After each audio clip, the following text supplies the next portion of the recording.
Hello, welcome to Bassist TV. My name is David Batts, and today we're here with my brother Val Batts, and we're going to talk about one of his older guitars that he's kind of retired, and like I have retired my Stingray, he's retired his Gibson. Just for the simple fact these older guitars have got worth more money than we care to haul around with us on these gigs. So in just a few minutes we'll be right back speaking with Val about this old Gibson RD Artist that he acquired. When did you pick this up? I got it on my 15th birthday, if you remember. Yeah? Yeah. I knew you were young when you got it. Yeah.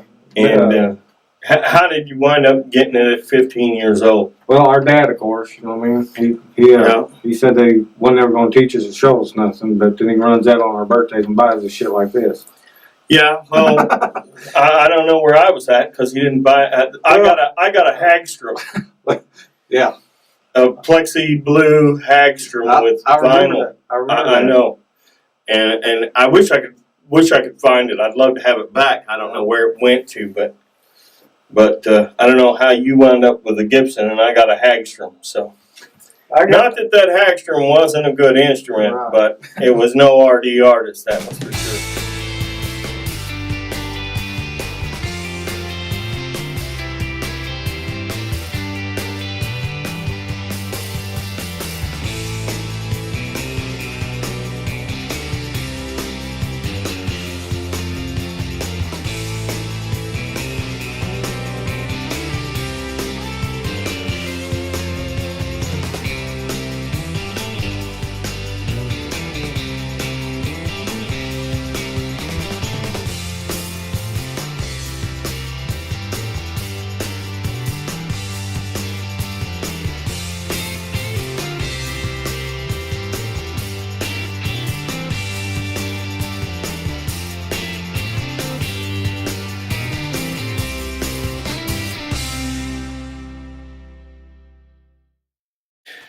Okay, so let's talk about the electronics in this, because these aren't like the new RD Artists that are being shown on some of the places for sale now. This is an original.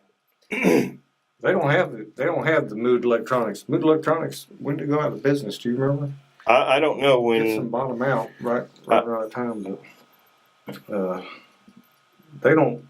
I mean, this was massively innovating for back in the day. It's got built-in compressors and active electronics and everything for back then. This is a 78 bass. The stain on them things with the depressor and everything built into this, it's amazing. That's the whole key of this bass, is that the RD Artist means the recording artist bass. And I mean, I can plug this right into the board without any kind of preamp or anything, or record, and you'd never know it, because it comes out just as beautiful with it not even being plugged into anything as it does if you plug into an amp and record.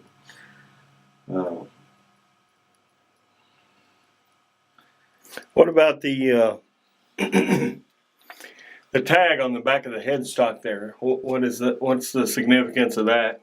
Well, that's where I got the bass at. Gordy over there in the Owensboro Music Center. He's still open today. They're still going. I've never taken that off since the very first day I've ever owned this guitar. It's kind of ironic if you think about it. Like I said, I got this on my 15th birthday. I ain't gonna say how old I am, but let's just say that shouldn't be there after all these years. And you can see every little scratch on this guitar I put in myself. The wearness off this is from my thumb running up and down the neck. The wears here, the wear inside the here. That's from my finger thumping back on that guitar, catching it, and it's dug it out after all these years. That's a pretty deep dig, and right here from my hand resting, playing and doing stuff as well. So that that hole there was from your middle finger. Yeah.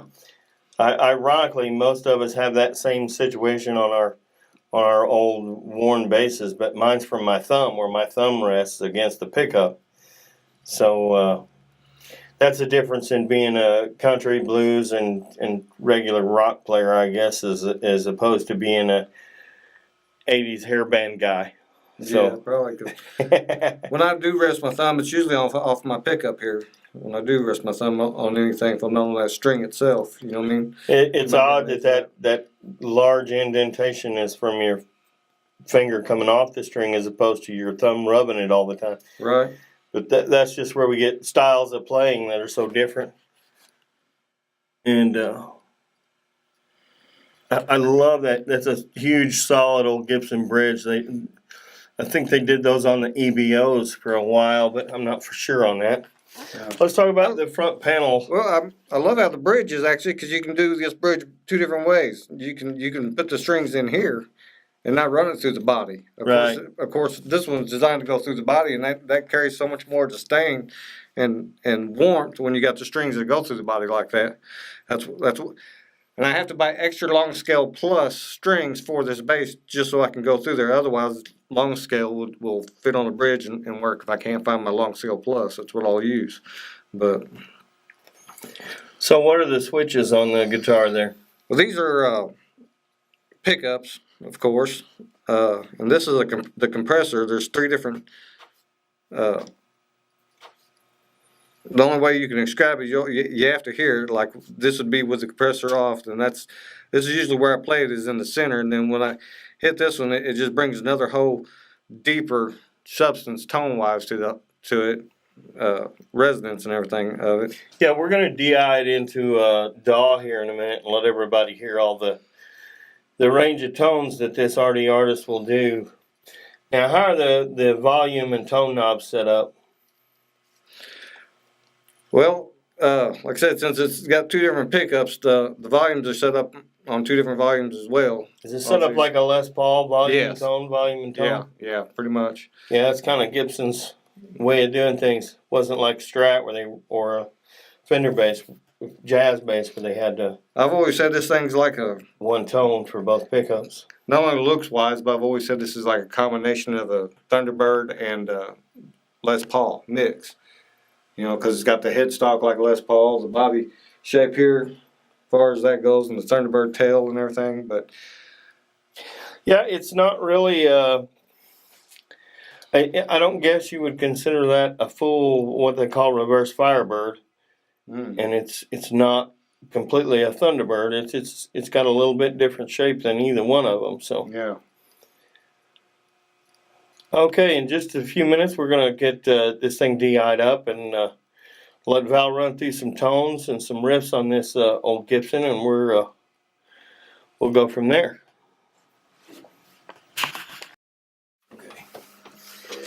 Okay, we're back again, and we're going to run through some tones on this Gibson RDR, and then we'll talk about this one just a little bit, but I wanted to go through all the tones on this and how, you know, all the road wear on it. And when I say road wear, we mean road wear. We played on the road. These guitars got their bumps and bangs and scars all on the road. This was not done by a person in a room somewhere trying to make it look old. These got made old the right way. And what kind of strings are on this? GHS boomers. Yeah, they're extra long scale plus. I don't know if I said that earlier or not, but extra long scale plus GHS boomers. And if I remember right, and I may have to go back in and edit the video, but I'm pretty sure these are coil splits. These are double humbuckers up here, same as like a Gibson guitar. There's two pickups in each hole, and if we go to the front pickup, that would be with the coil split, and then back, both coils are on.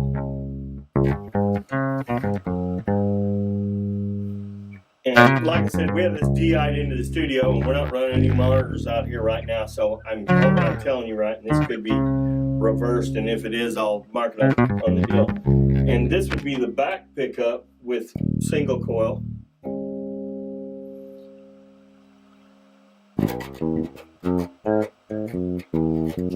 And that would be having the coil activated, so double coil. And then if we put both coils activated, and in the middle, that's all four pickups basically.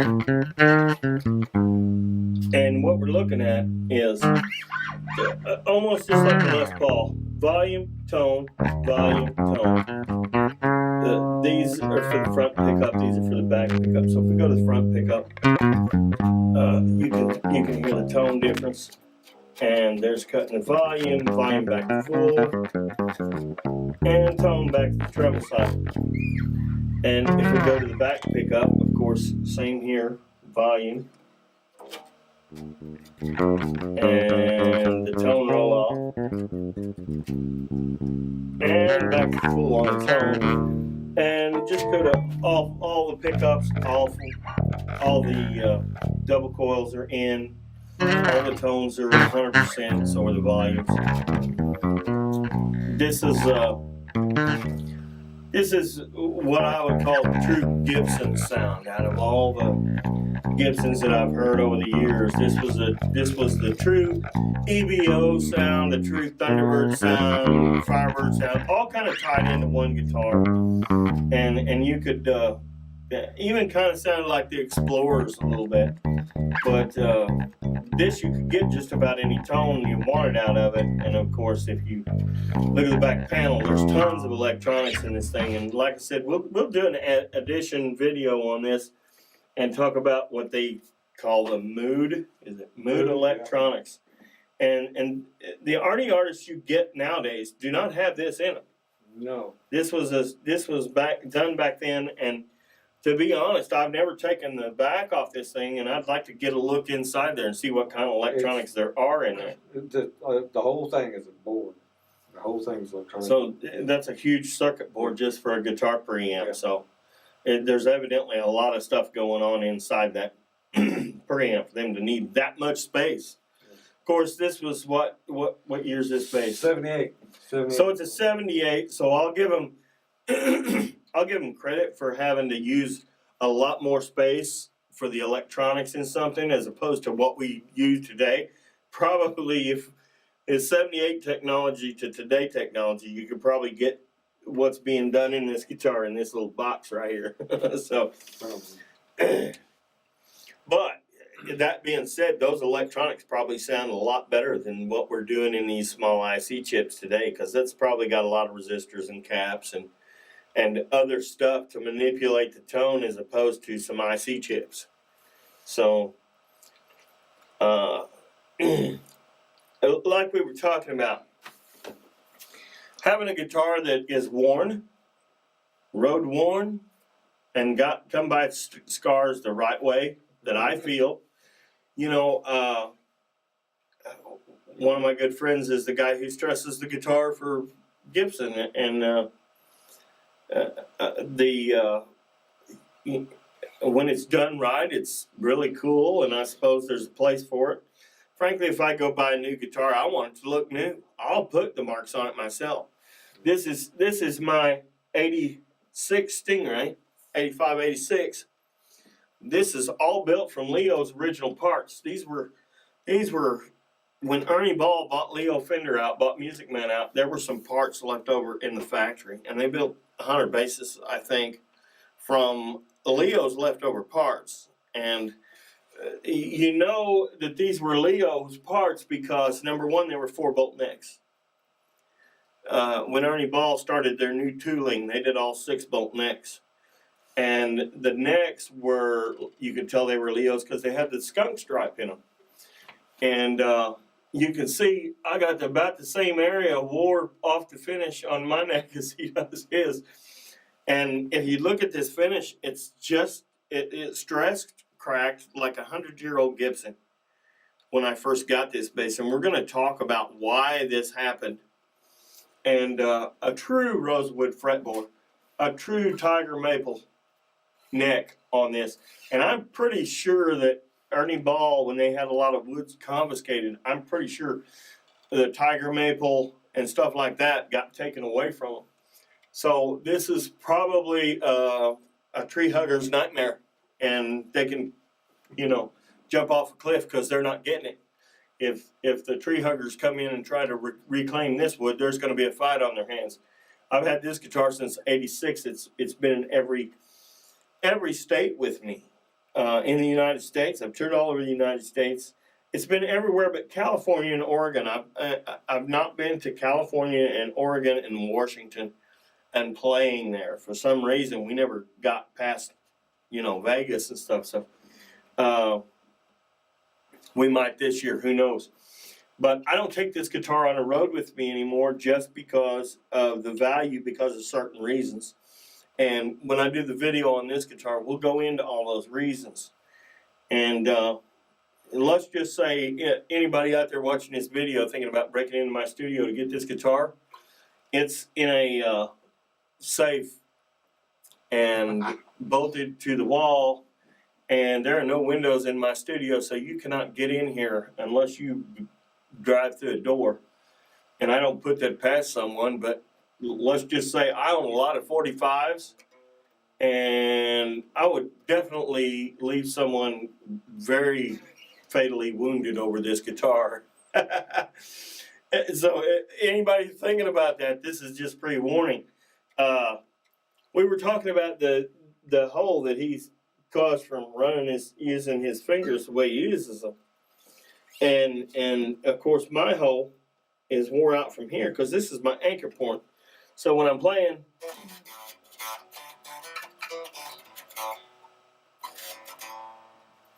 that's where my anchor point is. The only time I'll lift out of that position is to go to that E string, and then I drop to here. So you can see how finish gets wore off. This got wore off from strap that I had that laid across there. And of course, just everything about this guitar, I put the marks on this thing. This is not, this is coming from me resting my arm on it. This is from the strap. And these are from just putting strings on it, So you can look at that and say, wow, he must have put a lot of strings on that thing. But it's, I change strings on this guitar if I'm playing heavy about once every 2 weeks to 3 weeks.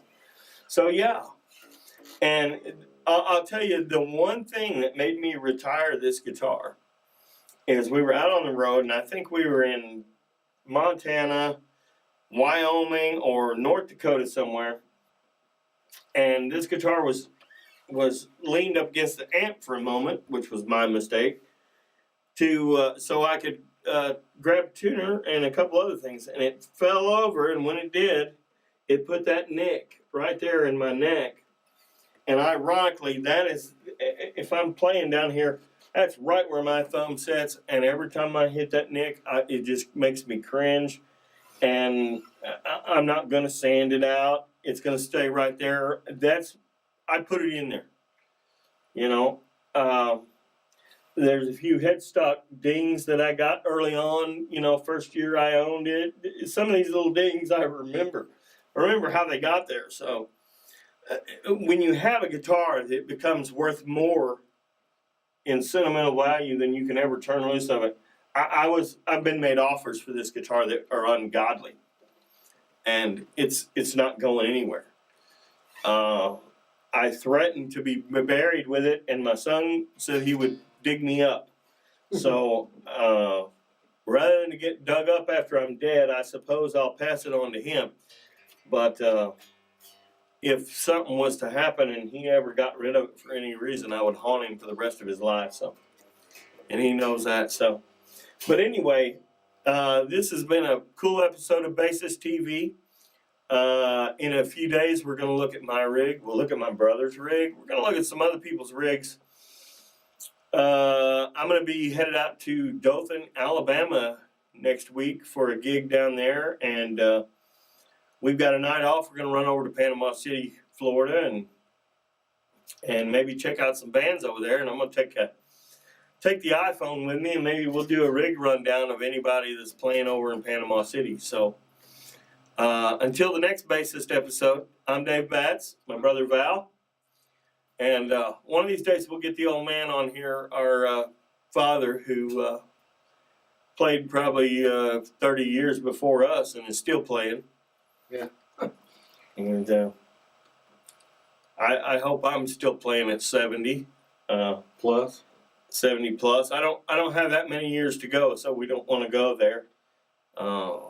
my little brother doesn't have that many either. So he thinks he's got more than I am, but he's going to wake up one day and go, crap, I'm old. Yeah. So,